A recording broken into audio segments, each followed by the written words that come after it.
Bismillahirrahmanirrahim. Assalamualaikum warahmatullahi wabarakatuh. Innal hamdalillah nahmaduhu wa nasta'inuhu wa na'udzu billahi min syururi anfusina wa min sayyiati a'malina may yahdihillahu fala mudhillalah wa may yudhlil fala hadiyalah. Pertama-tama marilah kita panjatkan puji syukur atas kehadirat Allah Subhanahu wa taala yang mana pada kesempatan yang berbahagia ini saya masih bisa menyampaikan presentasi dari kelompok 8. Kami dari kelompok 8 mengambil tema yang bertemakan asyauq, al-uns, dan tumakninah. Baiklah, untuk materi yang pertama, al-syauq, yang akan disampaikan oleh saudari Zuraida. Kepada Zuraida dipersilahkan. Saya akan menjelaskan tentang pengertian al-syauq. Al-syauq artinya rindu, merupakan luapan perasaan seseorang individu yang mengharapkan untuk senantiasa bertemu dengan sesuatu yang dicintai. Luapan perasaan kerinduan terhadap sesuatu akan menghapuskan segala sesuatu selain yang dirindukan. Seorang hamba yang dilanda kerinduan kepada Allah Subhanahu wa taala akan terlepas dari segala hasrat selain Allah.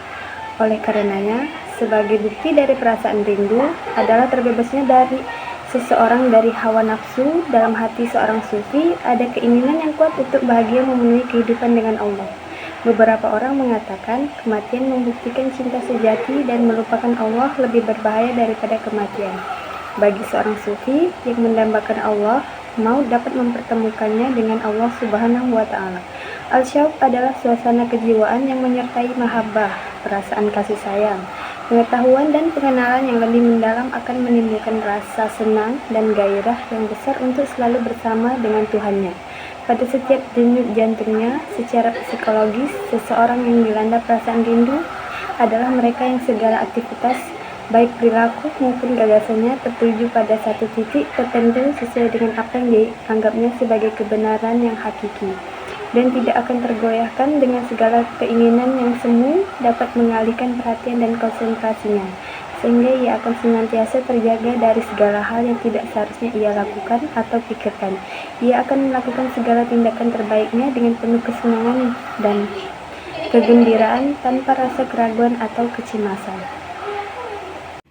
Baik, untuk materi yang kedua, al-uns, yang akan disampaikan oleh saudara Nabil. Kepada Nabil dipersilahkan. Sini saya Nabil Busra Zamzami akan menjelaskan tentang apa itu al-uns. Al-uns di sini merupakan perasaan sukacita, merupakan kondisi kejiwaan di mana seseorang merasakan kedekatan yang sangat dekat gitu dengan Allah Subhanahu wa taala. Atau dengan pengertian lain yaitu pencerahan dalam kebenaran. Seseorang yang ada pada kondisi uns akan merasakan kebahagiaan, kesenangan, kegembiraan, serta sukacita yang meluap-luap. Kondisi kejiwaan seperti ini dialami oleh seseorang sufi ketika merasakan kedekatan dengan Allah Subhanahu wa taala. Sufi itu yang seperti yang saya tahu seperti orang yang sangat betul-betul dekat dengan Allah, hanya berzikir, mengingat Allah di sisa hidupnya. Yang mana hati dan perasaannya diliputi oleh cinta, kelembutan, serta kasih sayang yang luar biasa sehingga sulit untuk dilukiskan. Keadaan seperti ini dapat dialami seorang sufi dalam kondisi tertentu. Misalnya ketika menikmati keindahan alam, Masya Allah, Subhanallah, keluasan bacaan atau merdunya alunan musik, yang dimana dalam situasi tersebut seorang sufi benar-benar merasakan keindahan Allah, keindahan. Dalam tasawuf, uns artinya keintiman, berarti hubungan dengan yang ilahi. Perasaan uns merupakan tanda bahwa seseorang sedang dalam keadaan sholat. Orang yang berada dalam kondisi uns akan menikmati kesenangan, kebahagiaan, dan cinta. Ketika seorang sufi berada dalam keadaan hubungan emosional yang mendalam dengan Allah, hati dan perasaannya dipenuhi dengan cinta dan kasih sayang untuk orang lain. Menurut para sufi, sifat uns adalah sifat merasa selalu terhubung, tidak merasa sendirian dalam keramaian. Allah Subhanahu wa taala berfirman dalam Al-Qur'an surah Yunus ayat 85 yang artinya dengan uns, yang artinya katakanlah, dengan karunia Allah dan rahmatnya Hendaklah dengan itu mereka bergembira. Karunia Allah dan rahmatnya itu adalah lebih baik dari apa yang mereka kumpulkan. Allah memerintahkan hamba-hambanya untuk berbahagia dengan karunia dan nikmat yang telah diberikan kepada mereka, karena ini adalah tanda-tanda cinta dan kasih sayang Allah Subhanahu wa taala.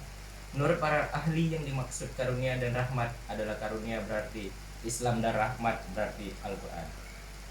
Untuk materi yang ketiga, materi yang terakhir, yaitu tumak ninah, yang akan disampaikan oleh saudara Yoga Pratama.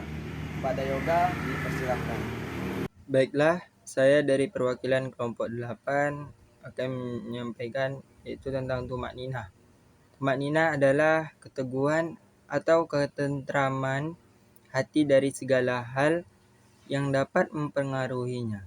Seseorang yang sudah mencapai tahap tumak ninah tidak memiliki rasa khawatir dan was-was.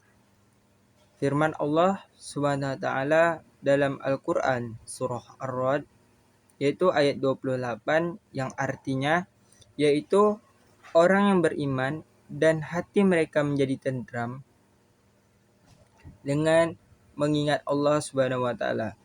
Ingatlah, hanya dengan menggunakan Allah lah hati menjadi tentram.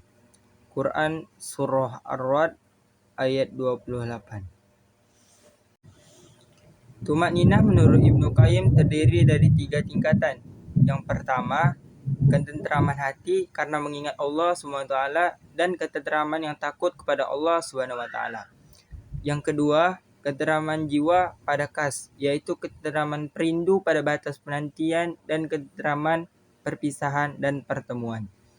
Dan yang ketiga, ketentraman karena melihat kelembutan kasih Allah SWT, ketentraman makam pada cahaya keabadian.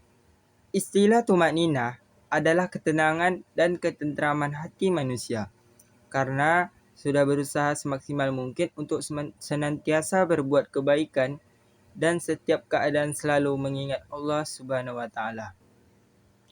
Dalam Al-Qur'an, surah Al-Fajr ayat 27 sampai 30 yang artinya, hai jiwa yang tenang, kembalilah kepada Tuhanmu dengan hati yang puas dan diridhoinya.